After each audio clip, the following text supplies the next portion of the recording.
That was Pamela Miles, Reiki master from speaking to us from New York City.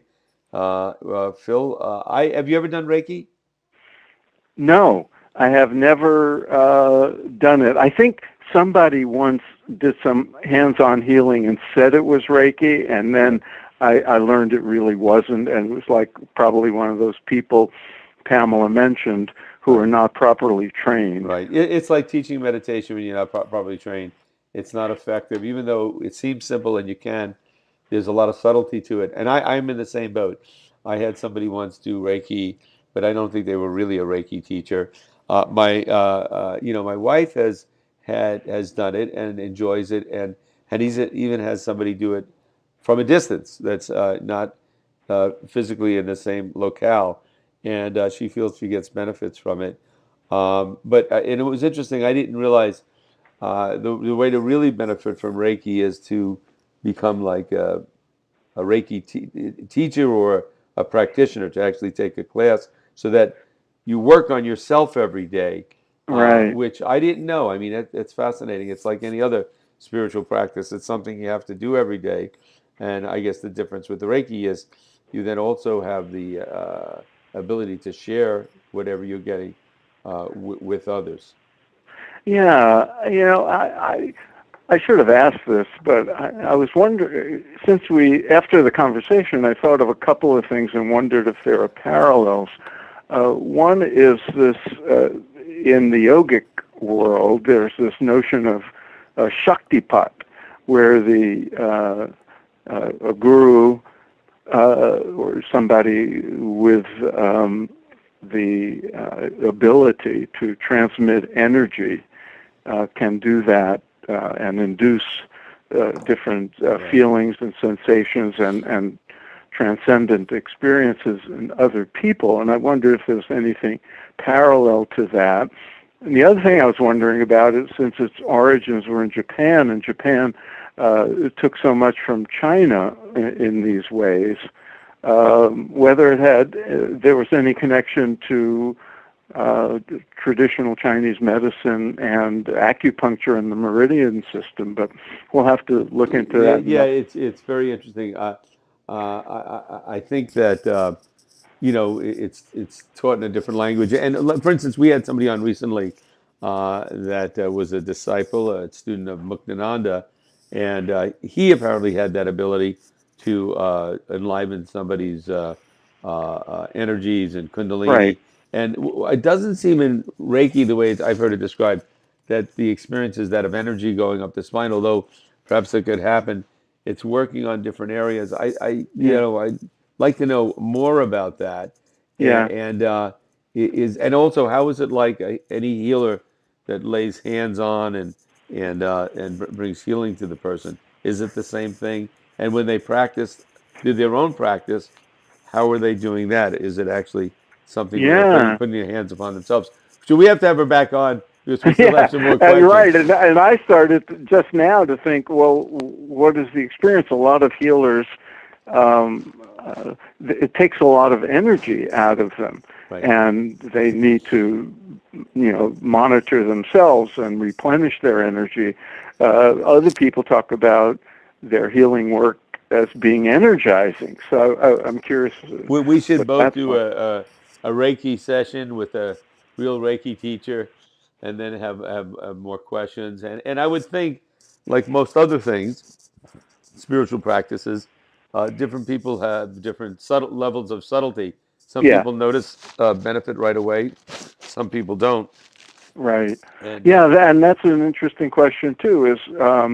Is there a difference in people's experience, and what makes it different? Is right, it are there some people are more receptive energetically or physiologically? Does it have anything to do with attitude and so forth? I right. mean, my wife is an acupuncturist, and some people will feel something really immediately when she needles them, and other people won't. So you wonder about these things. Right, right, and it's they've done some research on Reiki, not a lot, but I think I'm impressed that so many people for so many years continue to do it. There's always new people doing it, and although it's anecdotal, a lot of it, there's enough people that feel they get benefit from it. I think if it was just not effective, over a 100-year period, it would have faded away at some point. Yeah, But it's yeah, been around. I've been hearing about Reiki for a long time, and like I said, probably a couple of times I've had people do Reiki on me, but I think there were people that just maybe had it done to them, yeah, and they read about it, but they weren't really like Reiki masters like Pamela. So I'd yeah, like to really maybe sometime we're in New York, we'll have a session yeah, and see yeah. what it's like. Yeah, you're right. I mean, I've been hearing about Reiki since the '60s, Hmm. and now it has a much more much more acceptability. And when people get benefit from something, they tell other people. Yeah. Over time, it becomes more respected, and the Right. fact that there are medical practitioners using people like Pamela to as a complement to conventional Right. medicine, that says a lot too. Right. And for our listeners, I want to say it doesn't discourage me when I hear that a particular spiritual technique or exercise has not been fully embraced by the scientific community, because both of us practiced meditation for a long time before it was really widely accepted by the medical community, and now it is.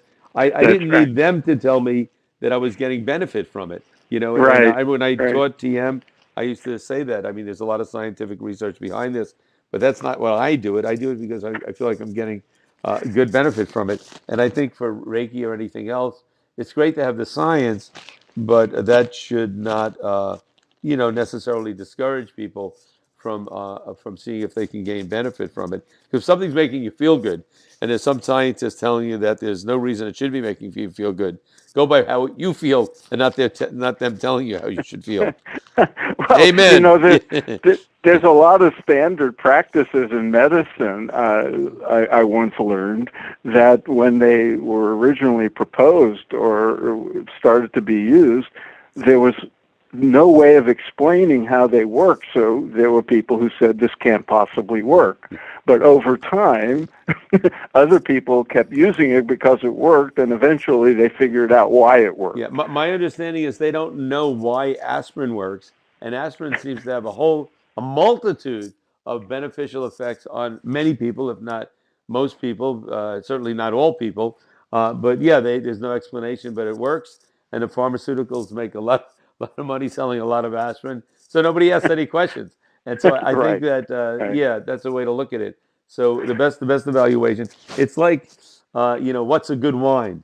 Everybody takes a wine tasting class. I took one, and is it the 400-year-old bottle that's worth, no, it's whatever you think tastes good.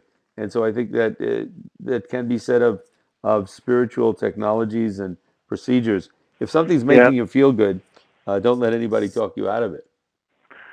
Well, that's a good note on which to end their Right. discussion. And we hope our programs are making you feel good, and you keep listening regardless of what science is saying about it.